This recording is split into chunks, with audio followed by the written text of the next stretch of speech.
Ayo berinvestasi akhirat, bangun rumahmu di surganya. Sempurnakanlah ibadah Anda dengan beramal jariah yang pahalanya tidak terputus hingga akhir kiamat.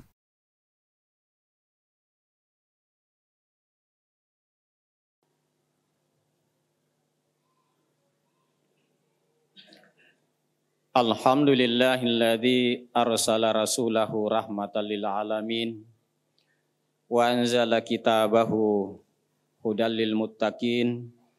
Asyhadu an la ilaha illallah wahdahu la syarikalah wa asyhadu anna Muhammadan abduhu wa rasuluh al mab'utsu rahmatan lil alamin. Fa ya ibadallah usikum wa iyaya bitaqwallah faqad fazal muttaqun. Faqalallahu ta'ala fi kitabil karim, a'udzu billahi minasyaitonir rajim. Ya ayyuhalladzina amanu taqullaha haqqa tuqatih wa la tamutunna illa wa antum muslimun. Ya ayyuhalladzina amanu taqullaha wal tanzur nafsum ma qaddamat ligat wattaqullaha innallaha khabirum bima ta'malun. Shadaqallahul azim. Hadirin jemaah Jumat yang dirahmati Allah Subhanahu wa taala. Pertama-tama mari kita memanjatkan puji dan syukur kehadirat Allah Subhanahu wa taala yang telah memberikan kita kesehatan lahir batin, iman, keyakinan, hidayah, inayah, taufiknya, sehingga kita dapat mendatangi tempat yang seperti ini. Orang yang datang di tempat yang seperti ini itu terbatas jumlahnya. Kemungkinannya lebih banyak di permukaan bumi ini tidak melaksanakan seperti apa yang kita laksanakan dan apa yang kita yakini. Oleh karena itu, apa yang ada pada diri kita, kita bersyukur kepada Yang Maha Pemberi atas apa yang ada pada diri kita. Karena tidak semua orang diberikan hal yang seperti yang kita telah yakini dan kita amalkan. Dan begitu juga ada yang seiman dengan kita, sekeyakinan, tetapi tidak semua bisa menjalankan apa yang kita jalankan. Di antaranya disebabkan karena ia sedang berbaring di rumah sakit dan mungkin pada kondisi yang lainnya. Selanjutnya salawat dan taslim atas junjungan kita Nabi besar Muhammad sallallahu alaihi wasallam, Nabi yang telah diutus oleh Allah, pilihan Allah yang tentu sama-sama kita yakini, percayai bahwa Allah adalah Maha Benar, Maha Mulia. Oleh karena itu tentu pilihannya juga demikian adanya, Maha Mulia dan juga Maha Benar.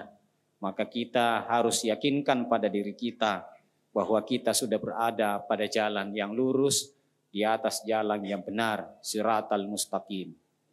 Oleh karena itu, pada kesempatan khutbah Jumat kali ini, perkenankan saya untuk menyampaikan tentang proses pergantian tahun 1445 Hijriah ke tahun 1446 Hijriah. Pergantian tahun ini ada sebuah pertanyaan di dalam diri kita. Mengapa kalau pergantian tahun Masehi itu tidak seperti kalau pergantian tahun Hijriah, yang mana semangat umat Islam tidak sesemangat kalau umpama tahun Hijriah. Nah, seharusnya kita tentu secara lahir tidak menjadi prioritas utama. Tetapi yang menjadi prioritas utama adalah kita bermuhasabah, mengevaluasi diri kita. Di tahun 1445 yang telah kita lewati, tentu sudah banyak yang kita lakukan. Apakah dalam bentuk ibadah khusus ataukah dalam bentuk ibadah umum. Apa yang kita lakukan itu perlu dievaluasi. perlu dikoreksi. Boleh jadi ada yang kita lakukan belum pada tempatnya. Ada yang pernah kita lakukan belum maksimal. Oleh karena itu yang tahu maksimal atau tidak adalah harus dievaluasi. Dan yang evaluasi itu adalah diri kita sendiri. Tidak mungkin orang lain. Hanya ada satu catatan, terkadang kita lebih semangat mengevaluasi, mencari kelemahan orang lain dibanding dengan mencari kelemahan dan kekurangan pada diri kita. Padahal sesungguhnya yang paling tahu dan paling baik itu adalah banyak-banyak mengoreksi diri kita sendiri. Koreksi itu mencari kekurangan, kelemahan tidak selamanya adalah negatif. Seorang dokter mengevaluasi pasien, tentu dia bukan mencari karena sehatnya, tapi mencari penyebab kenapa dia sakit. Oleh karena itu dokter hanya bisa menemukan resep yang bagus apabila menemukan penyebab seorang pasien dia sakit disebabkan karena apa.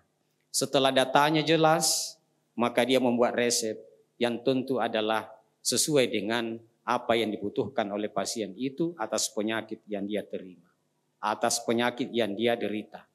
Oleh karena itu sebagai umat Islam, dalam ajaran agama kita dianjurkan untuk senantiasa mengevaluasi diri, bermuhasabah agar apa yang telah kita lakukan, apa yang pernah kita jalani, tentu kita harus evaluasi diri. Dan juga mungkin sudah berhasil. Ada yang kita lakukan sudah berhasil, tetapi kita Islam dimotivasi. Tahun yang lalu, seharusnya tahun ini adalah lebih baik daripada tahun-tahun sebelumnya. Untuk bisa seperti itu, salah satu cara adalah mengevaluasi. Dan itu juga diterapkan oleh instansi baik pemerintah maupun swasta, bahwa untuk memajukan suatu negara, memajukan sebuah organisasi, maka salah satu yang dilakukan adalah evaluasi. Dan hasil evaluasinya itu dijadikan dasar untuk membuat satu terobosan baru dalam rangka peningkatan atau perbaikan. Oleh karena itu jemaah sekalian, di dalam Islam tentu kita sudah pahami bersama sebagaimana ayat yang saya bacakan tadi.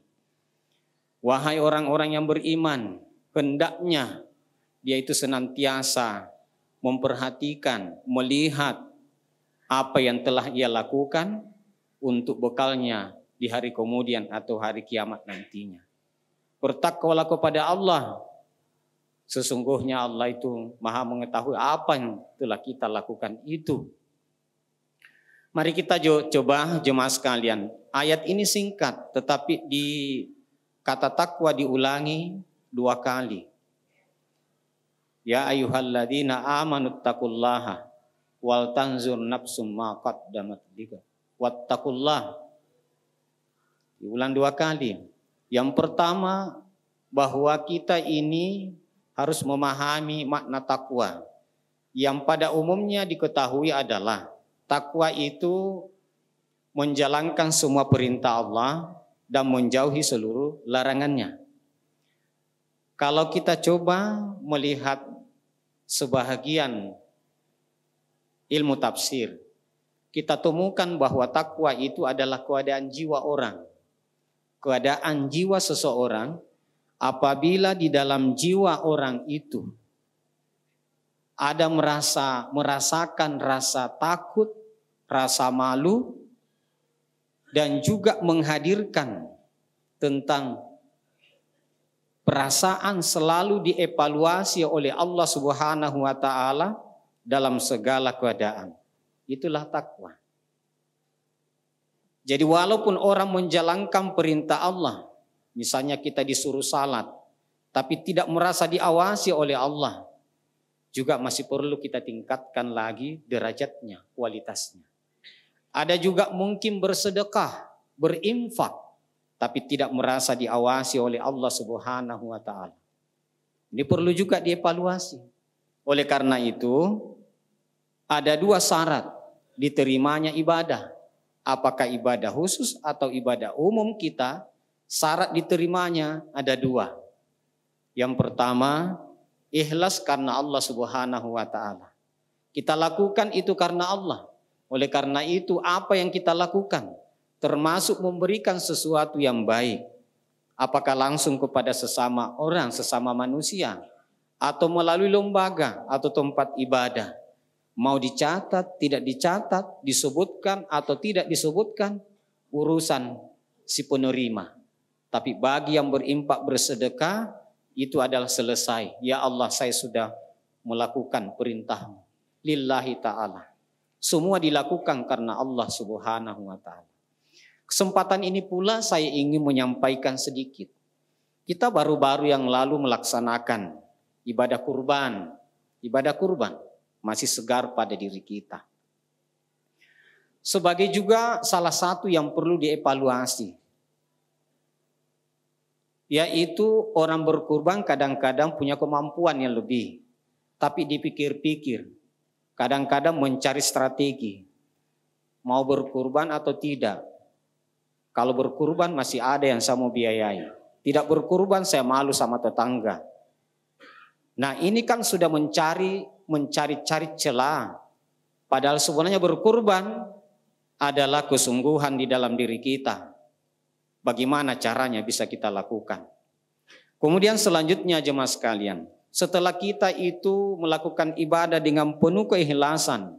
Ikhlas itu jemaah sekalian ada yang bisa kita baca di dalam referensi. Ada yang memaknai ikhlas itu bukan sebatas semata-mata setulus hati. Tapi ikhlas itu adalah sungguh-sungguh. Jadi jemaah sekalian, kalau ada orang yang menyapu, ada yang menyapu halaman atau masjid, bisa kita lihat bunyi sapunya itu kita sudah bisa baca. Ini orang ikhlas menyapu atau tidak. Ada orang yang mencuci, misalnya cuci mungkin piring seorang ibu atau keluarga kita. Bunyi piringnya kita sudah bisa menilai ini orang ikhlas atau tidak. Sama juga orang yang membuat teh, dari ayunannya, sendoknya kita bisa baca ini orang ikhlas atau tidak. Oleh karena itu ikhlas itu adalah kesungguhan. Jadi ada yang memaknai ikhlas itu adalah kesungguhan. Kalau ada yang datang salat berjamaah salat Jum'ah, tapi dia tunggu iqamah baru masuk, dia juga laksanakan, tetapi tidak sungguh-sungguh. Ada juga mungkin sudah iqamah, nah ada juga yang mengambil lagi strategi, nanti gairil maghdubi alaihim waladdallin baru masuk. Kenapa? Itulah kondisi. Walaupun dia jalankan. Jadi sama kita jemaah sekalian, bahwa kita melakukan sesuatu yang baik itu, syarat diterimanya itu adalah salah satunya adalah ikhlas karena Allah Subhanahu wa ta'ala. Yang kedua adalah ittiba kepada langkah perjuangan Rasulullah sallallahu alaihi wasallam. Kita beribadah. Kita jemaah sekalian kita lihat di era modern sekarang ini muncul berbagai macam tata cara beribadah. Kita tidak tahu juga dari mana seluk-beluknya. Kenapa muncul lagi hal yang baru. Oleh karena itu harus dievaluasi. Apakah diri kita yang keliru atau orang yang baru membuat aturan baru. Oleh karena jemaah sekalian, kita dalam Islam harus senantiasa mengevaluasi apa yang ada pada diri kita. Dan juga tidak bisa kita langsung memvonis sesuatu, menjustifikasi apa sesuatu yang baru itu. Tapi perlu musyawarah. Kita bermusyawarah, berdiskusi. Karena sesungguhnya ada orang yang salah. Jangan kita negatif kepada orangnya, tapi negatif kepada perbuatannya. Karena sesungguhnya kita itu selama mengucapkan 2 kalimat syahadat, itu saudara kita. Nabi mengatakan, la yu'minu ahadukum hatta yuhibba li akhihi ma yuhibbu li nafsihi. Tidak beriman orang kalau umpama tidak mencintai saudaranya sama cintanya pada dirinya sendiri. Oleh karena jemaah sekalian, jika kita berbeda, tidak boleh benci, tidak boleh negatif kepada personalnya. Tapi yang dia lakukan itu bila mana menyimpang. Bagaimana kalau berbeda? Berbeda selama ada dasarnya tidak menjadi masalah. Itu adalah pilihan. Jadi jemaah sekalian, memang begitu indah dalam Islam. Kemudian selanjutnya jemaah sekalian, bahwa kita ini bulan muhasabah pergantian tahun ini, tahun 1445 Hijriah ke tahun 1446 Hijriah, salah satu yang bisa kita ambil pelajaran juga, yang diingatkan oleh Allah, balil insanu ala nafsihi basirah walau alqa ma'adhira. Jadi manusia itu akan menjadi saksi pada dirinya sendiri di hari kemudian. Walaupun nantinya berusaha bagaimana untuk membuat alasan. Jadi kita manusia itu akan menjadi saksi pada diri kita sendiri. Mari kita lihat pada informasi dalam Al-Quran yang lain. Apa yang menjadi saksi pada diri kita? Al-sinatahum. Yang menjadi saksi itu di hari kemudian adalah lidah kita. Lidah ini apa yang pernah diucapkan ketika di dunia. Itu yang menjadi saksi. Apa yang pernah kita kemukakan. Apa yang pernah kita bunyikan dalam bentuk ucapan. Itu nanti di hari kemudian lidah itu menjadi saksi. Apalagi yang menjadi saksi pada diri orang. Wa aidiyahum. Wa aidihim. Tangan kita. Tangan ini apa yang pernah dia pegang. Apa yang pernah dilakukan. Ketika tanda tangan. Yang tahu ini sesuai aturan atau tidak. Salah atau benar. Yang tahu adalah dirinya sendiri. Ya tentu ya Allah yang maha tahu. Maha melihat. Diawasi lagi oleh malaikat. Tapi yang tahu itu dirinya. Ini sebenarnya tidak boleh saya tanda tangani ini. Tidak boleh saya lakukan. Tidak boleh saya pegang ini. Tidak boleh saya lakukan ini. Tanganlah di hari kemudian nanti yang akan menjadi saksi. Nah inilah yang kita harus juga mengingat. Pergantian tahun bukan sekedar pergantian tahun. Tapi momentum untuk mengevaluasi perjalanan diri kita masing-masing. Apalagi yang ketiga, wa arjuluhum, yang menjadi saksi di hari kemudian nanti pada dirinya apa? Kaki kita. Kaki kita kemana waktu di dunia? Dia melangkah kemana? Karena ini kepala, pikiran, betul ada pikirannya. Tapi kalau kaki tidak mau berjalan ke sana karena dia sudah stroke, tidak bisa berfungsi kan tidak bisa juga. Nah oleh karena itu kaki juga bersaksi, saya yang jalan ke sana. Oleh karena itu jemaah sekalian, itu yang perlu senantiasa kita ingat. Karena yang mengingatkan, yang terbaik menasihati diri kita siapa? Ya diri kita sendiri. Oleh karena itu jemaah sekalian, mudah-mudahan ini kita menjadi pelajaran buat diri kita. Saya selaku khatib, mudah-mudahan saya khatib, saya mau balik. Mudah-mudahan dengan pergantian tahun senantiasa mengevaluasi, saya evaluasi diri saya. Begitu juga harapan jemaah sekalian. Mari bersama-sama berpastabikul khairat. Bukan hanya kita ketemu di masjid ini. Harapan kita mudah-mudahan juga ketemu di hari kemudian nanti di surganya Allah Subhanahu wa ta'ala. Kita berdoa. Mudah-mudahan kita bersaudara di dunia. Saling menjunjung tinggi, saling melindungi, saling menasehati satu dengan lain. Di hari kemudian juga nanti alangkah indahnya. Ternyata wahai tetanggaku. Ternyata bukan hanya bertetangga di dunia, tapi termasuk di surga kita juga bertetangga. Hadirin Jum'ah rahimakumullah. Yang terakhir saya kutip seorang pandangan seorang ulama namanya Maimun. Beliau mengatakan seseorang tidak bisa bertakwa sebelum dia selamat dari dua hal. Yang pertama, dari mana dia peroleh tentang makanan yang dia makan. Bagaimana prosesnya dia peroleh apa yang dia makan. Terus yang kedua adalah apa yang dia pakai. Dari mana dia peroleh itu. Pakaian yang ada pada diri kita. Rumah yang kita bangun. Dari mana kita dapatkan itu. Bagaimana caranya. Kendaraan yang kita pakai. Dari mana. Bagaimana caranya kita peroleh itu. Demikian jemaah sekalian. Mudah-mudahan nasihat dari pendapat ulama itu menjadi perisai buat diri kita menjalani hidup kita di dunia ini. Dunia ini hanya sangat singkat, oleh karena itu jangan lemah, jangan lengah dalam perjalanan kita ini. Mudah-mudahan jemaah sekalian, khutbah yang sampaikan ada manfaatnya kepada kita semua, mengantar kita untuk selamat dunia dan lebih-lebih selamat kita di akhirat nantinya. Sekiranya ada kehilapan kita, mari kita berdoa. Mudah-mudahan Allah senantiasa membukakan pintu taubatnya kepada kita semua. Amalan yang belum maksimal karena atas keterbatasan pengetahuan kita. Kita juga berdoa, mudah-mudahan Allah yang maha tahu, kita diterima oleh Allah Subhanahu wa ta'ala sebagai amal ibadah di sisinya. Amal yang dilipat gandakan oleh Allah Subhanahu wa ta'ala. Barakallahu li wa lakum fil Qur'anil azim. Wa nafa'ni wa iyyakum bima fihi minal ayati wa dzikril hakim. Wa taqabbala minni wa minkum tilawatahu innahu huwal ghafurur rahim. Allahumma salli ala Sayyidina wa Maulana Muhammad wa ala ali Sayyidina Muhammad.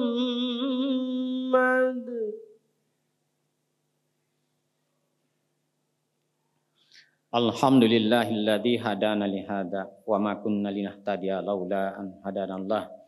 Asyhadu an la ilaha illallah wahdahu la syarikalah. Syahadatan tunji qailiha minad dunya ila yaumiddin. Faqala Allah Ta'ala fi kitabil karim, innallaha wa malaikatahu yusalluna 'alan nabi ya ayyuhalladzina amanu sallu 'alaihi wa sallimu taslima. Allahumma shalli 'ala Muhammad wa ali Muhammad kama shallaita 'ala Ibrahim wa ali Ibrahim wa barik 'ala Muhammad wa ali Muhammad kama barakta 'ala Ibrahim wa ali Ibrahim innaka Hamidun Majid.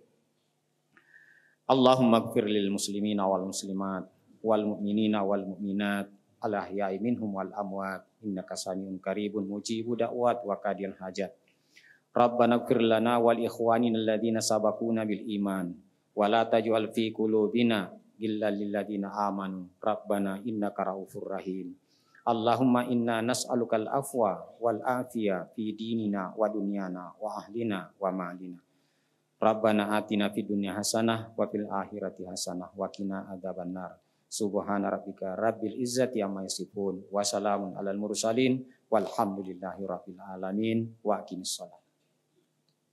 Ayo dukung media dakwah Masjid Agung Al-Akbar dengan ikut berdonasi pengadaan alat multimedia dan operasional dakwah. Usia boleh terputus, pahala jariah mengalir terus.